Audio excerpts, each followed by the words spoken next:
திமுக அரசாங்கம் அமைந்த பிறகு ஆர்எஸ்எஸ் ஊர்வலத்திற்கு அனுமதி கிடைக்குது, நீதிமன்றம் அனுமதி கொடுக்குது. அதுக்கு முன்னாடி நடந்ததே கிடையாது. அதிமுக ஆட்சியில அவங்க கூட்டணியில் இருக்க கூட அதிமுக ஆட்சியில ஆர்எஸ்எஸ் பேரணி நடந்ததே கிடையாது. அதே நாள் நாங்க மனித சங்கிலி போராட்டம் நடத்துவோம் அப்படின்னு தமிழ்நாட்டில் அறிவிச்ச ஒரே ஒரு தலைவர் திருமாவளவன். திமுக கூட அறிவிச்சாலும் அழைப்பு விடுக்கிறாரு. அதான் சொல்றேன்ல, இப்ப அதிமுக வந்தாலும் ஆட்சிக்கு வந்தாலும் அவங்க கடையெல்லாம் மூட போறது கிடையாது. ஏன்னா அரசாங்கத்தோட மிகப்பெரிய ரெவன்யூ சோர்ஸ் இதுதான். இது திருமாவளவனுக்கும் தெரியும். திமுகவும் மூடாது.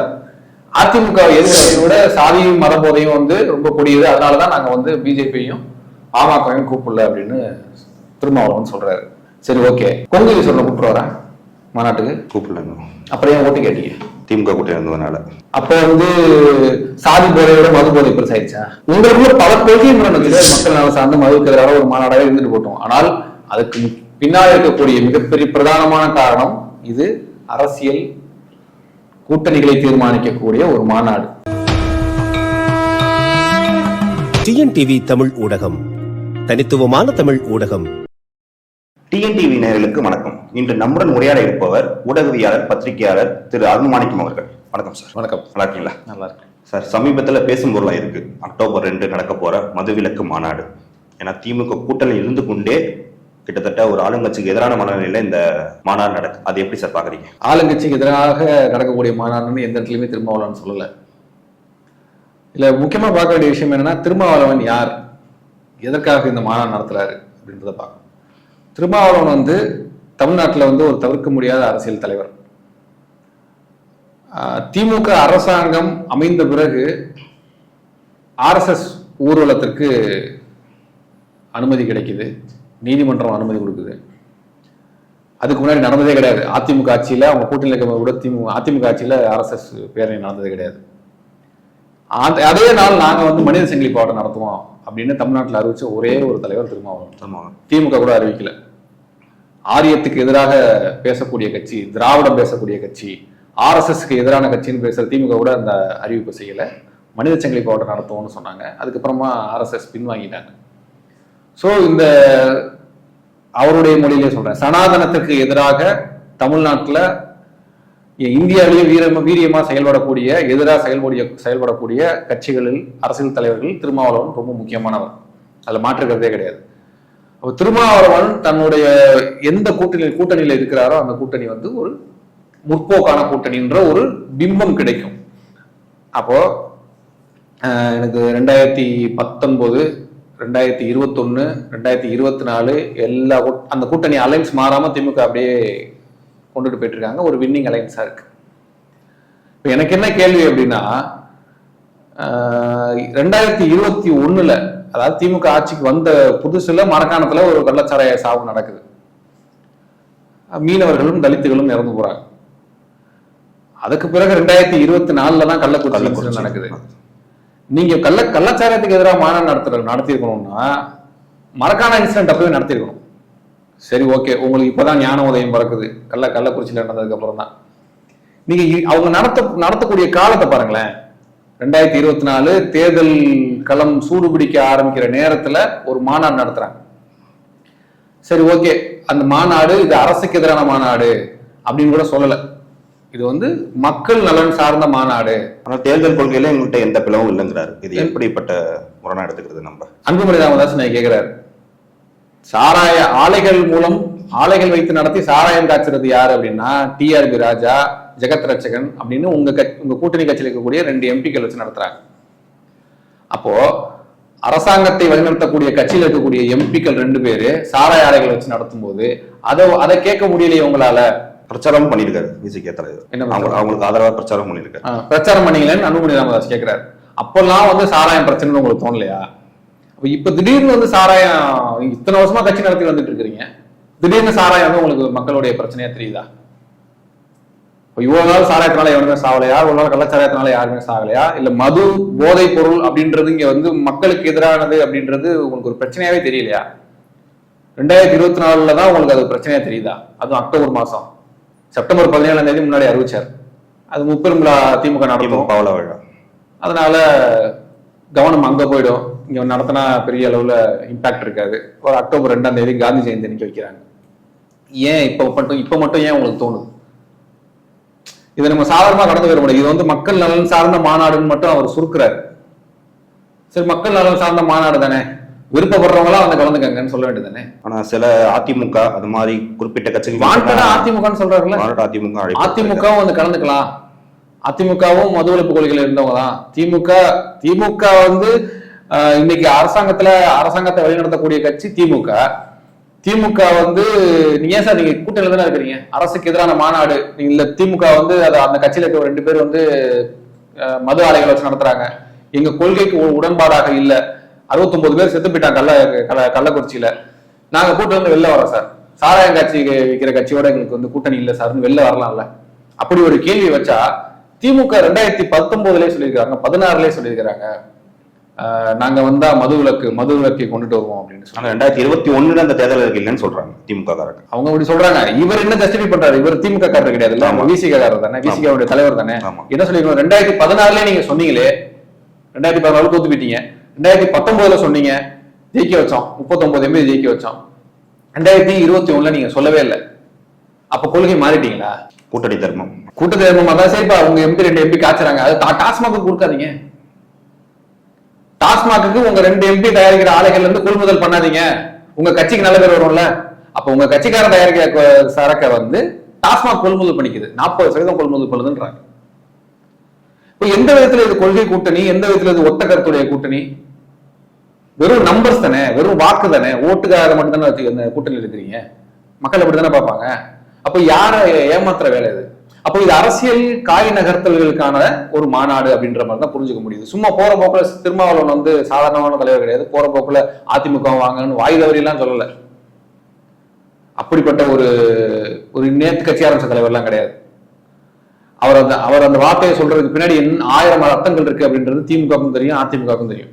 ஒருவேளை கூட்டணி அதிமுக வந்து கலந்துக்கங்கன்னு எப்படி சொல்ல முடியும்? சோ அவர் பல யோசனைகள் அவருக்குள்ள இருந்திருக்கு, பல திட்டங்கள் இருக்கு, இதெல்லாம் வச்சுதான் அவர் சொல்றாரு. அப்புறமா கொஞ்ச நேரம் கழிச்சு உதயநிதி ஸ்டாலின் பேட்டி கொடுக்குறாரு, அது அவங்க இஷ்டம், யாரை வேணா கூப்பிடலாம் அப்படின்னு. எதுக்கு அப்புறம் ஒரு சேனல் தனியா கூப்பிட்டு வந்து இல்ல நாங்க யாரை அழைக்கணும்னு முடிவு பண்ணவே இல்லை, செய்தியாளர் கேட்டதுனால நான் வந்து ஒரு சுய இயல்புல நான் சொல்லிட்டேன் அப்படின்னு ஏன் வந்து நீங்க மலுப்புறீங்க? இதே அதிமுக வந்து அவங்க மதுவிலக்குல எந்த மாதிரி கொள்கை எடுத்திருக்காங்க அப்படின்னு கூப்பிட்டுருந்தாங்கன்னா ஓகே. பட் ஆனா அவங்க 2016 அம்மையார் செல்வி ஜெயலலிதா ஜெயிச்சு மறுபடியும் முதல்வரானப்ப சொன்ன முதல் வாக்குறுதி படிப்படியான மதுவிலக்கு சொல்லி 12 மணிக்கு கடையை ஓபன் பண்றதும், ஃபர்ஸ்ட் ஒரு 500 கடையை மூடுறதும் இருந்தாங்க. அதுக்கப்புறம் அவங்களோட இறப்பு காரணமா அதுக்கப்புறம் எடப்பாடி பழனிசாமி அவர்கள் கையில் ஆட்சி வந்ததுக்கு அப்புறம் மதுவிலக்கு கொள்கையை அந்த அளவுக்கு அவர் ஏற்றுக்கொள்ளலையே. எப்பவும் நான் சொல்றேன், மதுவிலக்குன்றது சாத்தியம் இல்லாத ஒரு பாலிசி தான். அது வந்து நிரந்தரமால மூட முடியாது. என்னன்னு இப்ப அதிமுகவை அழைப்பு விடுகிறார், அதான் சொல்றேன்ல. இப்ப அதிமுக வந்தாலும் ஆட்சிக்கு வந்தாலும் அவங்க கடையெல்லாம் மூட போறது கிடையாது. ஏன்னா அரசாங்கத்தோட மிகப்பெரிய ரெவன்யூ சோர்ஸ் இதுதான், இது திருமாவளவனுக்கும் தெரியும். திமுகவும் மூடாது. அதிமுக எதுக்கு அவர் கூப்பிடுறாரு அப்படின்னா, அதிமுக வந்து கலந்துக்காங்க அப்படின்னு சொல்லிட்டு, சரி வந்துட்டாங்கன்னு வச்சுக்க, அதிமுக வந்து யாரோ ஒரு செல்லூர் ராஜோ இல்ல வைகை செல்வனோ SP வேலுமணியோ தங்கமணியோ யாரோ ஒருத்தவங்க வந்து கலந்துக்கிட்டாங்க அதிமுக சார்பா வந்து மேடையில நின்று என்ன மக்கள் எல்லாம் சார்ந்து பேச போறாங்களா? என்ன பேசுவாங்க? திமுக அரசு கள்ளச்சாராயத்தை விற்கிறது, திமுக சார்ந்த நபர்களை விற்கிறார்கள், மதுக்கடைகளை வந்து சட்டவிரோதமாக 10 மணிக்கு மேல கடைகளை திறந்து வைத்து பார்கள் நடத்தி விற்கிறது, மக்களை வஞ்சிக்கிறது, திமுக தானே திட்டுவாங்க. அதிமுக மேடை ஏத்தனா. ஆமா, இதெல்லாம் தெரியும்ல திருமாவளவனுக்கு. அப்புறம் அதிமுக கூப்பிடுறாரு, திமுக ஒரு அழுத்தம் தராரு. வேற என்ன? இதுக்கு இப்படி ஒரு இன்டர்பிரேஷன் கொடுக்கலாம்ல? கொடுக்கல. டைரக்டான அர்த்தமே அதுதான். அதிமுக வந்து நீ மேடைக்கு அழைக்கிறீங்க அப்படின்னா அதிமுக வந்து திமுகவுக்கு துதிப்பாடாது, மக்கள் பிரச்சனை மட்டும் பேசாது, திமுக எதிர்த்து தான் பேசும். அப்ப திமுக எதிர்த்து பேசணுன்றதுக்காக தான் அதிமுக மேடையை கூப்பிடுறீங்க. அப்ப இதுக்கு பேர் என்ன? அப்ப இதுக்கு பேர் வந்து மக்கள் சார்ந்த பிரச்சனைக்காக நாங்க ஒன்று கூடுறோம் அப்படின்றீங்க. சோ இப்படிதான் திமுக புரிஞ்சுப்பாங்க. அப்ப திருமாவளவன் வேற ரோட்டுக்கு போறாருப்பா அப்படின்னு புரிஞ்சுப்பாங்க. இல்ல திமுக வேற ரூட் எடுக்கிறதுனால திருமாவளவன் இந்த சைடு வராரான்னு கூட நம்ம புரிஞ்சுக்கலாம். நீங்க கிட்டத்தட்ட மதுவுக்கு பெரிய வருமானம் வரும்னு சொன்னீங்க, கிட்டத்தட்ட 45,000 கோடி. இன்றைக்கு விசிக MP திரு ரவிக்குமார் அவர்கள் ஒரு ட்வீட் போட்டிருக்காரு. அதாவது அண்ணா ஆட்சி காலத்துல அண்ணா சொன்னதை மேற்கோள் காட்டியிருக்காரு. அதாவது ஆண்டுக்கு அப்போதைக்கு 30 கோடி வருமானம் வருது, அதை விட மக்களோட நலனும் மகிழ்ச்சியும் தான் முக்கியம் அப்படின்னு சொல்லி அண்ணாவோட பிறந்த நாள் இன்னைக்கு அதை நினைவு கூறியிருக்காரு. அப்பனா ரெவன்யூ தேவையில்லை, அந்த மாதிரி வருமானம் தேவையில்லைன்னு சொல்லி விசிக சொல்ல வராங்களா திமுகவுக்கு? வேற என்ன சொல்ல வராங்க? இப்போ அவங்க பூர்ண மதுவில் கல்லு கிடையாது கூடாதுன்றாங்க. திருமாவளவன் சொல்றாரு மதுன்றதே இருக்கக்கூடாது, போதை பொருள் இருக்கக்கூடாது, கஞ்சா பழக்கம் அதிகமாயிருச்சுன்றாரு, ஹெராயின் அதிகமாயிருச்சு, பிரவுன் சுகர் வந்துருச்சு, மெத்து அதிகமாயிருச்சு. நாட் ஒன்லி மது, போதை பொருள் தலைவரிச்சு ஆடுதுன்றாரு தமிழ்நாட்டுல. பிரஸ் மீட்ல சொல்றாரு, ஆன் ரெக்கார்ட்ல சொல்றாரு திருமாவளவன். அப்ப இதுக்கெல்லாம் பொறுப்பேற்கிறது யாரு? யார குறை சொல்றாரு? யாரோ கொண்டாந்து 3ஆம் நம்பர் வித்துட்டு போல கஞ்சாவையும் இதையும். அப்போ இது அவர் அரசாங்க திமுக கண்டனம்ன்ற வார்த்தை தான் சொல்லல, அரசுக்கு எதிரான போராட்டம் தான் சொல்லல. அப்பட்டமா தெரியுது இல்ல யாருக்கு எதிராக போராட்டம் நடத்துறாரு. போதைப் பொருள் தலைவரித்தாடுது, போதைப் பொருளால இளைஞர்கள் சீரறாங்க, பள்ளி மாணவர்கள் அன்புமணி ராமதாஸ் இன்னைக்கு பேசுறாரு. இன்னைக்கு இந்த வாயில வச்சுக்கிறாங்க, ஸ்கூல் பசங்க முதற்கொண்டு வச்சுக்கிறாங்க, உயர் நீதிமன்றமே திட்டுது அப்படின்னு அன்புமணி ராமதாஸ் சொல்றாரு. அப்ப இவ்வளவு போதைப் பொருட்களும் எப்படி தமிழ்நாட்டுக்குள்ள புழங்குது? அப்போ போதைப் பொருளோட ஒரு பக்கம் விடுங்க, அது பல கோடிகள்ல நடக்கக்கூடிய பிசினஸ் எல்லாம் சொல்றாங்க. மது அரசாங்கம் அபிஷியலா விக்குது. இப்ப நேத்து கூட நியூஸ் தமிழ்ல ஒரு செய்தி, காலைல 5 மணிக்கு சர்வசாதாரணமா பார் நடக்குது. பார்ல நீங்க 24 hours எப்ப வேணாலும் போய் குடிக்கலாம். பார் மீன்ஸ் இந்த உட்கார்ந்து சாப்பிடுற இடம். மதுபான கடைன்றது சற்று போட்டு மூடி இருக்கு. பார்ல மது விநியோகம் நடக்குது, அங்க உட்காந்து சாப்பிடுறாங்க. அங்க ஒரு கடை இருக்கு, சமைச்சு கொடுக்கறதுக்கு ஒரு கடை இருக்கு. அது காலைல 5 மணில இருந்து இயங்குது. ஒரு பெண் செய்தியாளர் உள்ள போறாங்க. உள்ள போனோம்னா பார்ல தடை செய்யப்பட்டுள்ளது. லைசன்ஸ் வாங்கின பார், லைசன்ஸ் வாங்கின பார் எப்படி 24 மணி நேரம் இயங்கலாம்? மதுன்றதே 12 மணிக்கு தான் விநியோகம் செய்யப்படணும், விற்கப்படணும். எப்படி நைட்டு 1 மணி 2 மணி வரைக்கும் விற்கிது? நைட் எப்படி விடிய காலம் எல்லாம் விற்கிது? அப்போ இந்த பார்ல விற்கக்கூடிய சரக்கு டாஸ்மாக் கடைக்கு வந்த சரக்கு, அபிஷியலா வந்த சரக்கா இல்ல அன்அபிஷியலா வந்த சரக்கா? ஒரு கேள்வி வரும்ல. இந்த பார்ல அன்அபிஷியலா நைட் 5 மணிக்கு, விடிய காலம் 5 மணிக்கோ நைட் 2 மணிக்கோ விற்கக்கூடிய சரக்கு இந்த கடைக்கு வந்த சரக்கு கணக்குல வருமா இல்ல வராத? இது இல்லீகலா விற்கக்கூடிய சரக்கா? அப்ப இங்க விற்கக்கூடிய சரக்கோட காசு எல்லாம் யாருக்கு போகுது? இவ்வளவு கேள்வி வரும்ல. இதுல ஏகப்பட்ட வரியெல்லாம் சேர்த்தே இவ்வளவு காசுன்னா, அப்ப இதுல வரியெல்லாம் இல்லாம இங்க இல்லீகலா விற்கிறாங்களே, இந்த வருமானம் எல்லாம் யார்கிட்ட போகுது? இதெல்லாம் விசிக பேசணும். ஆனா இந்த மது விற்பனை எல்லனும் விருப்பம் இல்லை தமிழக முதல்வருக்கு சொல்றாங்க. 50,000 கோடி டார்கெட், 45,000 கோடி அபிஷியலா வருமானம் வருது. இது இந்த கடையில மட்டும் விற்கக்கூடியது, சற்று போட்டு மூடுற கடையில மட்டும் விற்கக்கூடியது. பார்ல விற்கக்கூடியதெல்லாம் அதெல்லாம் சேர்த்தா 1,00,000 கோடி வருமா? இதை விட இதுதானே அதிகமா ஓடுது. அப்ப இதெல்லாம் கவர்மெண்ட் கணக்குல வராதுல்ல. அப்ப இதெல்லாம் யார் கணக்குக்கு போகுது அப்படின்ற கேள்வி வரும்ல. இதெல்லாம் லாரி டாஸ்மாக் போட்டு போட்டு லாரி கடையில இறக்கி வைப்பாங்க. இங்க யார் இறக்கி வைக்கிறா? இங்க விற்கிற சரக்கோட வருமானம் எல்லாம் எங்க போகுது? அரசு கஜானாக்கு வர வேண்டிய வருமானம் எல்லாம் எங்க போகுது? அப்போ ஒரு பேரல் இதே நடந்துட்டு இருக்குல்ல. இதெல்லாம் விசிக்க பேசுமா? பேசாது. அப்போ கள்ளச்சாராயம் எப்படி தவறோ அதே போல சட்டவிரோதமாக விற்கக்கூடிய மதுவும் தவறுதான். இல்லிசிட் லிக்கர் ஆக்ட் அந்த சட்டமே என்ன சொல்லுது அப்படின்னா, அரசு விற்கக்கூடிய மதுபான கடையில இல்லாம அதே மதுபானத்தை நீங்க வெளியில வித்தீங்கனாலே அது கள்ளச்சாராயம் தான். அதே பாட்டில நீங்க வெளியில பொட்டிக்கல்ல வச்சு வித்தீங்கனாலும் அது கள்ளச்சாராயம் தான். உங்களுக்கு உள்ள வச்சுருவாங்க. அப்ப எப்படி பாட்டில் நீங்க வைக்கிறீங்க? இதே போலதான் நீங்க விசிக தலைவர் கிட்டத்தட்ட இந்த ஆட்சி நடந்துகிட்டு இருக்கப்ப எந்த தவறையும் சுட்டி காட்டல, குற்றம் திருப்பத்துக்காக பொறுத்துட்டு இருக்கான்னு சொன்னீங்க. இதே பொது நடுநிலையாளர்கள், ஊடகவியலாளர்கள் இப்போ ஒரு மதுவிலக்காக ஆளுங்கட்சியை எடுத்து கூட்டணி நின்று கொண்டே கேள்வி கேட்கிறார். இதை பாராட்டுற நோக்கில் யாரும் பேச மாட்டாங்களே. அரசு மூடணும்னு அரசுக்கு நாங்க கண்டனம் தெரிவிக்கிறோம் அப்படின்னு ஒரு வார்த்தை சொன்னாரா?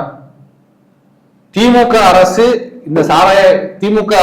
திமுகவை சேர்ந்தவர்கள் சாராய ஆலையை நடத்தக்கூடாது. சரி, சாராய ஆலை நடத்தினாலும் நீங்க டாஸ்மாக்கு விநியோகம் பண்ணக்கூடாது. ஒருவேளை மாநாட்டில் சொல்லலாம்.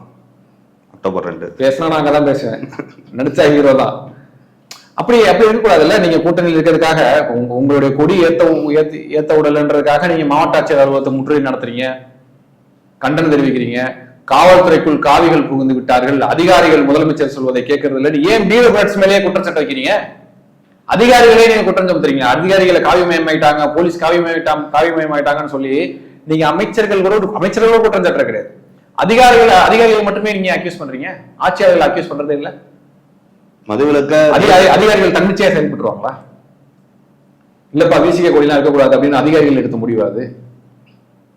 அப்பயே நீங்க மக்கள்லாம் நீங்க எந்த முட்டாள் நினைச்சிட்டு இருக்கீங்களா? ஆட்சியாளர்கள் சொல்லாம அதிகாரிகள் ஏதாச்சும் ஒண்ணு செஞ்சிருவாங்களா? விசிக கொடி எங்க ஏற்றக்கூடாதுன்னு ஒரு மாவட்ட ஆட்சியர் மேல குற்றம் சாட்டுறாங்க. அந்த மாவட்ட ஆட்சியர் தன்னிச்சையாக எடுத்த முடிவு அது? அப்படி எடுத்த முடியுமா? இத்தனை வருஷமா அரசியல் இருக்கு, அவருக்கு தெரியாதா? அப்ப என்ன அவர் உதவி பண்ண வர்றாரு? நான் திமுக விமர்சனம் பண்ண மாட்டேன். 2 வருஷம் ஆச்சு சார் வேங்கைவேல். என்னாச்சு? வேங்கைவேலுக்கே நீங்க எவ்வளவு நாள் கழிச்சு போனீங்கன்றது மக்கள் பார்த்தாங்க. முதல் போராட்டம் நாங்க தான் நடத்தினேன். வேங்கைவேல் எங்க இருக்கு, புதுக்கோட்டை எங்க இருக்கு? புதுக்கோட்டையில் நடத்தினார் அவர் போராட்டம். அப்ப மக்கள் நீங்க எப்படி இருக்கணும்ன்றது எதிர்பார்க்கறாங்க. விசிகான்ற ஒரு கட்சி எப்படி செயல்படணும், என்ன பேசணும், யாருக்காக நிக்கணும்னு எதிர்பார்க்கறாங்க. அதுல இருந்து நீங்க தடம் மாறும் பொழுது நீங்கள் விமர்சிக்கப்படுவீர்கள், நீங்கள் குற்றச்சாட்டுக்கு உள்ளாக்கப்படுவீர்கள். இந்த விமர்சனங்களும் குற்றச்சாட்டுகளையும் சென்ஸ் பண்ணிவிட்டார் திருமாவளவன். அதனால்தான் இன்னைக்கு அதிமுக வந்து கலந்துக்கங்க அப்படின்னு சொல்றது. நமக்கு வந்து அடி உழுக ஆரம்பிச்சிருச்சு. நம்ம இனிமே இங்க இருந்தோம்னா கஷ்டம் ஜெயிக்கிறது. நம்மளுக்கான பொலிட்டிக்கல் ரெப்ரஸன்டேஷன் வேணும், கட்சியினுடைய இது வேணும் அப்படின்றதெல்லாம் இப்ப லைட்டா ஆழம் பார்க்கிறார். அதிமுக வச்சு பார்ப்போம் என்ன எதிர்வினை வருது அப்படின்னு சொல்லி. இன்று விசிக தலைவர் திரு தொல் திருமாவளவோட ஒரு எக்ஸ்தல பதிவுல வந்து ஆட்சியிலும் அதிகாரத்திலும் அதிகாரம் வேண்டும் சொல்லி அந்த வீடியோ கொஞ்ச நேரத்துல டெல்ட் ஆயிடுத்து மறுபடியும் அப்லோட் பண்ணியிருக்காங்க. தான் எடுத்த முடிவுல சற்றே தடுமாறம் அடைகிறாரா? இல்ல, அவரு அந்த கருத்துல அவர் உடன்பாடு இல்லைன்னா மறுபடியும் வெளியில வந்து அதை பேச மாட்டார். இல்லைங்க, நாங்க ரொம்ப வருஷமா அதாங்க பேசிட்டு இருக்கோம். கூட்டாட்சி முறை அதிகார பகிர்வு தான் எங்களுடைய நீண்ட நாள் கொள்கை அப்படின்னு அந்த ட்வீட் டெலீட் பண்ண மறுநாள் கூட இன்னைக்கு கூட அதான் பேசுறாரு. ஸோ அந்த கருத்தெல்லாம் அவர் வந்து ஏற்றுக்கொள்ளக்கூடிய பயந்துட்டு டெலீட் பண்ணிட்டாரு அப்படின்லாம் கிடையாது. அது ஏதோ ஒரு கிளரிக்கல் மிஸ்டேக்கா இருக்கலாம். அவர் அட்மின் வச்சிருக்காரு, அது நல்லா தெரியும் எனக்கு. ஸோ அட்மின் தவறுதலா போட்டிருக்கலாம், இல்ல வந்து சம்திங் ஏதோ நடந்திருக்கலாம். ஆனா அதுக்காக அவர் பயந்துட்டுலாம் டெலிட் பண்ணாருன்னு நம்ம சொல்ல முடியாது. அந்த அளவுக்குலாம் அவங்க ரொம்ப பணிஞ்சு போறாங்க. பயந்துட்டு நான் சொல்லல, தடுமாற்றம் மறுபடியும் அப்டேட் பண்றாங்க. அப்போ அதை விட்டுருக்கணும்ல. திருப்பி வெளியில வந்து நாங்க அந்த கொள்கையெல்லாம் உறுதியா இருக்கணும் ஏன் சொல்லணும்? தடுமாற்றம் கிடையாது. மேபி அவருடைய கவனத்துக்கு வராம நடந்திருக்கு, ஏதோ சம்திங் மிஸ்டேக்ஸ் நடந்திருக்கு. ஒரு அட்மின் போட்டிருப்பாரு, இன்னொரு கட்சியை அப்பெல்லாம் போடாதப்பான்னு சொல்லியிருப்பாரு. அது விமர்சனம் பண்ணதுக்கு அப்புறம் ஏன்டா என்கிட்ட கேட்காம ஏதாவது செஞ்சீங்க போகண்டா மறுபடியும் இவர் சொல்லிருக்கலாம். இந்த மாதிரி நடந்துக்கலாம். நான் ஒரு பிக்சர் சொல்றேன், அந்த மாதிரி நடந்துக்கலாமே தவிர பயந்துட்டுலாம் வந்து டெலீட் பண்ணிட்டு பயந்துட்டு டெலீட் பண்ணா திருப்பி ஏன் போட போறாங்க? ஸோ அது பயந்துட்டாங்கலாம் சொல்ல முடியாது. இப்போ ஒருவேளை இந்த மதுவிலக்கு மாநாடு மூலயமா ஆட்சியிலையும் அதிகாரத்திலையும் பங்கை வந்து தரத்துக்கு பெரிய அழுத்தம் தராரா? 2026 வழக்கம் போல 2 சீட்டு 4 சீட்டு அப்படிலாம் கிடையாது. வெள்ளும் ஜனநாயக மாநாட்டிலேயே வந்து தன்னுடைய பலத்தை நிரூபித்தார் திருமாவளவன். இந்தியாவே உற்று நோக்கிய ஒரு மாநாடு, அவ்வளவு பெரிய மாநாடு, சக்சஸ்.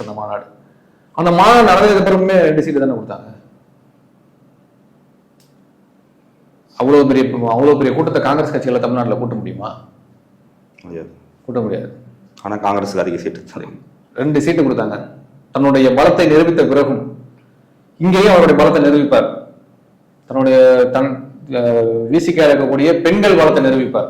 அதுவும் தனி தொகுதியில தான் தராங்க. ஒரு சாதி ஒழிப்பை வச்சு பேசுற கட்சியை வச்சு இன்னும் தனி தொகுதியை கொடுக்கறது வந்து மறுபடியும் சமூக நீதிக்கு எதிரான கருத்தாவே இருக்கு. அது அவருக்கு தெரியணும்ல. மது ஒழிப்பு மாநாட்டிலையும் தன்னுடைய பலத்தை நிரூபிப்பார். மறுபடியும் திமுக கூட்டணியில் இருந்தா திருப்பி அதே 4 சீட்டு தான் கொடுப்பாங்க. 234லயே 4 சீட்டு இல்ல 5 சீட்டு தான் கொடுப்பாங்க. அது அவங்களுடைய 2 கட்சி எடுக்கக்கூடிய முடிவு, அதுல நம்ம தலையிட வேண்டாம். தன்னுடைய பலத்தை நிரூபிப்பதற்காகவும் தான் யார் பக்கம் இருக்க வேண்டும் என்பதற்காகவும் தான் எவ்வளவு தொகுதிகள் போட்டியிட வேண்டும் என்பதற்காகவும் அரசியல் அதிகாரத்துல அரசாங்கத்துல எங்களுடைய பங்களிப்பு எந்த அளவில் இருக்கணும்ன்றதையும் நிர்ணயிக்கக்கூடிய ஒரு மாநாடா இது இருக்கும் அப்படின்னு நம்பலாம். அதுல வந்து இல்ல இது நாங்க மக்கள் நலன் சார்ந்த மட்டும் தான் நடத்துறோம், நாங்க வந்து அடுத்த 26லயும் திமுக கூட்டணியில தான் இருப்போம் அப்படின்னு திருமாவளவன் சொன்னாருன்னா அது அவருடைய கட்சியினுடைய விருப்பம், அது அவருடைய முடிவு. ஆனால் இது வரைக்கும் 26லயும் திமுக கூட்டணியில தொடர்வோன்னு அவர் எங்கேயும் சொல்லலை. இப்போ வரைக்கும் நாங்கள் திமுக கூட்டணியில இருக்கிறோம், திமுக கூட்டணியில இருக்கிறோம், எங்களுக்கு எல்லாம் எந்த பிரச்சனையும் கிடையாதுன்னு மட்டும் தான் சொல்லியிருக்காரே தவிர இந்த அடுத்த எலெக்ஷன்லையும் திமுக தொடர்வோன்னு அவர் எந்த இடத்துலையும் சொல்லலை. முன்னாள் அமைச்சர் ஜெயக்குமார் சொல்றாரு கூட்டணிக்கு நீங்க எப்ப வேணா வரலாம் சேரலாம், ஆனா ஆட்சி அதிகாரத்துல இங்கேயும் பங்கு இருக்காது அப்படிங்கிற மாதிரி சொல்லியிருக்காரு. அப்படிப்பட்ட கருத்து சொல்றப்ப திமுக கூட்டணி தானே தொடருவாரு. செல்லூர் ராஜா சொல்லியிருந்தாரு கூட்டணி ஆட்சின்றதுக்கு வாய்ப்பு கிடையாது அப்படின்னு இருக்காங்க. கூட்டணி ஆட்சி மீன்ஸ் நீங்க ஒரு 2 வருஷம் இருங்க, நாங்க ஒரு 2 வருஷம் இருக்கோம், அந்த மாதிரியான ஆட்சி முறை முடியாது அப்படின்னு அதிமுக சொல்லியிருக்காங்க. அதிகார பகிர்வு அப்படின்ற இப்ப என்ன சொல்றது ஆட்சி அவங்க மேபி எப்படி டிமாண்ட் வைக்கலாம் அப்படின்னா நீங்க உங்களுக்கு ஒரு 2 அமைச்சர் தரோம், ஆயுதிராவிட நலத்துறை அமைச்சர் விட்டுருங்க, அது இல்லாம ஒரு 2 அமைச்சர் தரோம் அப்படின்ற ஒரு டிமாண்ட் வைக்கலாம். அதெல்லாம் வந்து விசிகாக்கு வந்து ஒரு அக்செப்டபிள் ஃபேக்டரா தான் இருக்கும்.